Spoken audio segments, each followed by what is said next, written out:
রাধে কৃষ্ণ বন্ধুরা, কেমন আছেন আপনারা? আশা করি সবাই ভালো আছেন।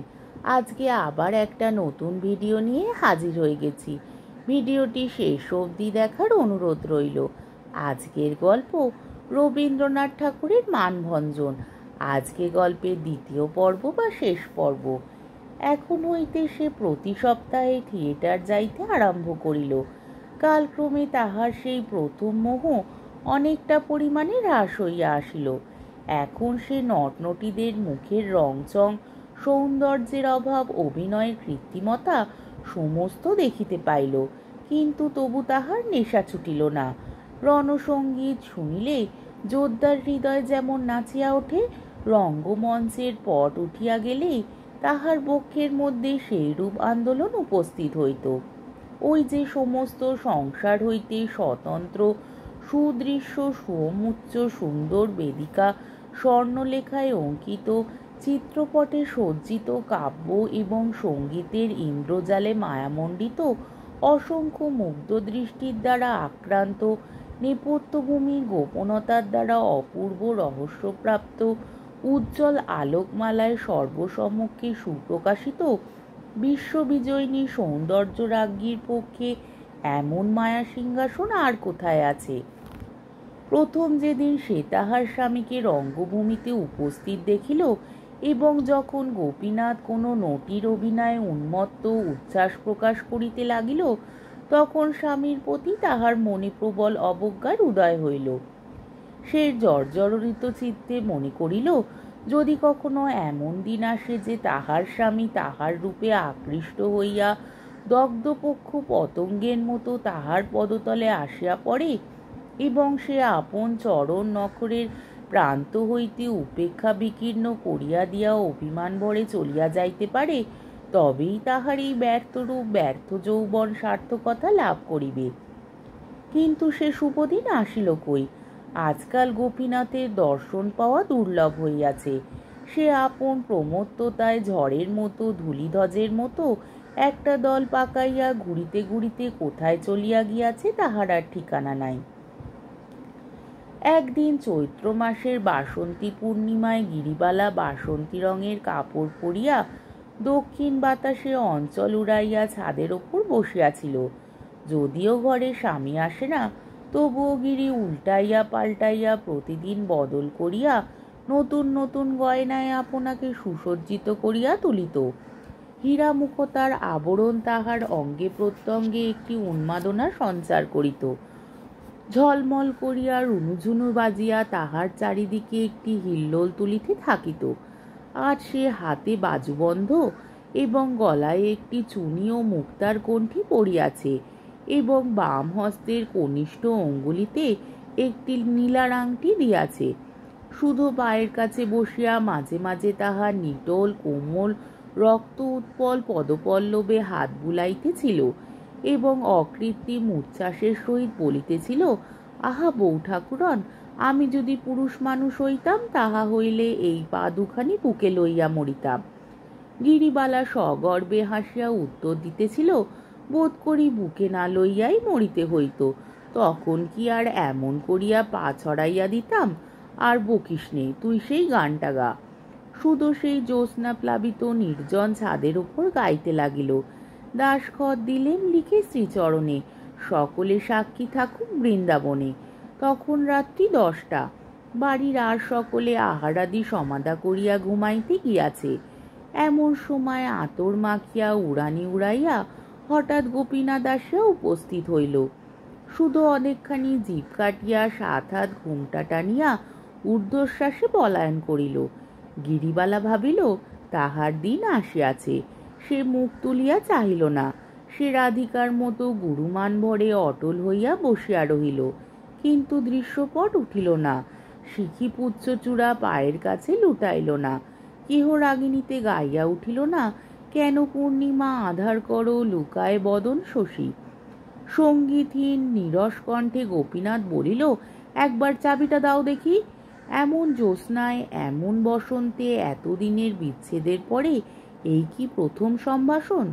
কাব্যে নাটকে উপন্যাসে যাহা লেখে তাহার আগাগোড়ায় মিথ্যা কথা। অভিনয় মঞ্চে প্রণয়ী গান গাইয়া পায়ে আসিয়া লুটাইয়া পড়ে, এবং তাহাই দেখিয়া যে দর্শকের চিত্ত বিগলিত হইয়া যায়, সেই লোকটি বসন্ত নিশীথে গৃহচ্ছাদে আসিয়া আপন অনুপমা যুবতী স্ত্রীকে বলে, ওগো একবার চাবিটা দাও দেখি। তাহাতে না আছে রাগিনী, না আছে প্রীতি, তাহাতে কোনো মোহ নাই, মাধুর্য নাই, তাহা অত্যন্ত অকিঞ্চিতকর। এমন সময় দক্ষিণে বাতাস জগতের সমস্ত অপমানিত কবিত্বের মর্মান্তিক দীর্ঘ নিঃশ্বাসের মতো হুহু করিয়া বইয়া গেল। টপ ভরা ফুটন্ত বেলফুলের গন্ধ ছাতময় ছড়াইয়া দিয়া গেল। গিরিবালার চূর্ণ অলোক চোখে মুখে আসিয়া পড়িল, এবং তাহার বাসন্তী রঙের সুগন্ধি আঁচল অধীরভাবে যেখানে সেখানে উড়িতে লাগিল। গিরিবালার সমস্ত মান বিসর্জন দিয়া উঠিয়া পড়িল। স্বামীর হাত ধরিয়া বলিল, চাবি দিব এখন, তুমি ঘরে চলো। আজ সে কাঁদিবে, কাঁদাইবে, তাহার সমস্ত নির্জল কল্পনাকে সার্থক করিবে, তাহার সমস্ত ব্রহ্মাস্ত্র বাহির করিয়া বিজয়ী হইবে, ইহা সে দৃঢ় সংকল্প করিয়াছে। গোপীনাথ কহিল, আমি বেশি দেরি করিতে পারিব না, তুমি চাবি দাও। গিরিবালা কহিল, আমি চাবি দিব, এবং চাবির মধ্যে যাহা কিছু আছে সমস্ত দিব, কিন্তু আজ রাত্রে তুমি কোথাও যাইতে পারিবে না। গোপীনাথ বলিল, সে হইবে না, আমার বিশেষ দরকার আছে। গিরিবালা বলিল, তবে আমি চাবি দিব না। গোপী বলিল, দিবে না বই কি, কেমন না দাও দেখবি। বলিয়া সে গিরিবালার আঁচলে দেখিল চাবি নাই। ঘরের মধ্যে ঢুকিয়া তাহার আয়নার বাক্স দেরাজ খুলিয়া দেখিল তাহার মধ্যেও চাবি নাই। তাহার চুল বাঁধিবার বাক্স জোর করিয়া ভাঙিয়া খুলিল, তাহাতে কাজল লতা, সিঁদুরের কৌটা, চুলের দড়ি প্রভৃতি বিচিত্র উপকরণ আছে, চাবি নাই। তখন সে বিছানা ঘাটিয়া, গদি উল্টাইয়া, আলমারি ভাঙিয়া নাস্তানাবুদ করিয়া তুলিল। গিরিবালা প্রস্তর মূর্তির মতো শক্ত হইয়া দরজা ধরিয়া ছাদের দিকে চাইয়া দাঁড়াইয়া রহিল। ব্যর্থ মনোরথ গোপীনাথ রাগে গড়গড় করিতে করিতে আসিয়া বলিল, চাবি দাও বলিতেছি, নইলে ভালো হইবে না। গিরিবালা উত্তর মাত্র দিল না। তখন গোপী তাহাকে চাপিয়া ধরিল, এবং তাহার হাত হইতে বাজুবন্ধ, গলা হইতে কণ্ঠি, অঙ্গুলি হইতে আংটি ছিনিয়া লইয়া তাহাকে লাথি মারিয়া চলিয়া গেল। বাড়ির কাহারও নিদ্রাভঙ্গ হইল না, পল্লীর কেহ কিছুই জানিতে পারিল না। জ্যোৎস্না রাত্রি তেমনি নিস্তব্ধ হইয়া রহিল, সর্বত্র যেন অখণ্ড শান্তি বিরাজ করিতেছে। কিন্তু অন্তরে চিৎকার ধ্বনি যদি বাইরে শোনা যাইত, তবে সেই চৈত্র মাসের সুখ সুপ্ত জ্যোৎস্না নিশি তিনি অকস্মাৎ তীব্রতম আত্মস্বরে দীর্ণ বিদীর্ণ হইয়া যাইত। এমন সম্পূর্ণ নিঃশব্দে এমন হৃদয় বিদারণ ব্যাপার ঘটিয়া থাকে। অথচ সে রাত্রিও কাটিয়া গেল। এমন পরাভব, এত অপমান গিরিবালা সুদোর কাছেও বলিতে পারিল না। মনে করিল, আত্মহত্যা করিয়া এই অতুল রূপ সৌন্দর্য নিজের হাতে খণ্ড খণ্ড করিয়া ভাঙিয়া ফেলিয়া সে আপন অনাদরের প্রতিশোধ লইবে। কিন্তু তখনই মনে পড়িল, তাহাতে কাহারও কিছু আসিবে যাইবে না। পৃথিবীর যে কতখানি ক্ষতি হইবে তাহা কেউ অনুভবও করিবে না। জীবনেও কোনো সুখ নাই, মৃত্যুতেও কোনো সান্ত্বনা নাই। গিরিবালা বলিল, আমি বাপের বাড়ি চলিলাম। তাহার বাপের বাড়ি কলিকাতা হইতে দূরে। সকলেই নিষেধ করিল, কিন্তু বাড়ির কর্ত্রী নিষেধও শুনিল না, কাহাকে সঙ্গেও লইল না। এদিকে গোপীনাথ সদল বলে নৌকা বিহারে কতদিনের জন্য কোথায় চলিয়া গিয়াছে কেহ জানে না। গান্ধর্ব থিয়েটারে গোপীনাথ প্রায় প্রত্যেক অভিনয়ে উপস্থিত থাকিত। সেখানে মনোরমা নাটকে লবঙ্গ মনোরমা সাজিত, এবং গোপীনাথ সদলের সম্মুখের সারে বসিয়া তাহাকে উচ্চস্বরে বাহবা দিত এবং স্টেজের উপর তোড়া ছুড়িয়া ফেলিত। মাঝে মাঝে এক একদিন গোলমাল করিয়া দর্শকদের অত্যন্ত বিরক্তিভাজন হইত। তথাপি রঙ্গভূমির অধ্যক্ষগণ তাহাকে কখনো নিষেধ করিতে সাহস করে নাই। অবশেষে একদিন গোপীনাথ কিঞ্চিৎ মত্তাবস্থায় গ্রিন রুমের মধ্যে প্রবেশ করিয়া ভারী গোল বাঁধাইয়া দিল। কি এক সামান্য কাল্পনিক কারণে সে আপনাকে অপমানিত জ্ঞান করিয়া কোনো নটিকে গুরুতর প্রহার করিল। তাহার চিৎকারে এবং গোপীনাথের গালিবর্ষণে সমস্ত নাট্যশালা চকিত হইয়া উঠিল। সেই দিন অধ্যক্ষগণ আর সহ্য করিতে না পারিয়া গোপীনাথকে পুলিশের সাহায্যে বাহির করিয়া দেয়। গোপীনাথ এই অপমানের প্রতিশোধ লইতে কৃতনিশ্চয় হইল। থিয়েটারওয়ালারা পুজোর 1 মাস পূর্ব হইতে নতুন নাটক মনোরমার অভিনয় খুব আড়ম্বর সহকারে ঘোষণা করিয়াছে। বিজ্ঞাপনের দ্বারা কলিকাতা শহরটাকে কাগজে মুড়িয়া ফেলিয়াছে।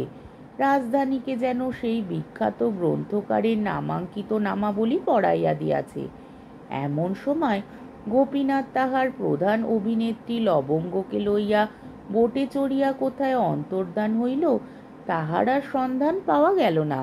থিয়েটারওয়ালারা হঠাৎ অকুল পাথারে পড়িয়া গেল। কিছুদিন লবঙ্গের জন্য অপেক্ষা করিয়া অবশেষে এক নতুন অভিনেত্রীকে মনোরমার অংশ অভ্যেস করাইয়া লইল। তাহাতে তাহাদের অভিনয়ের সময় পিছাইয়া গেল, কিন্তু বিশেষ ক্ষতি হইল না। অভিনয়স্থলে দর্শক আর ধরে না। শত শত লোক দ্বার হইতে ফিরিয়া যায়। কাগজেও প্রশংসার সীমা নাই। সে প্রশংসা দূরদেশে গোপীনাথের কানে গেল। সে আর থাকিতে পারিল না। বিদ্বেষে এবং কৌতূহলে পূর্ণ হইয়া সে অভিনয় দেখিতে আসিল।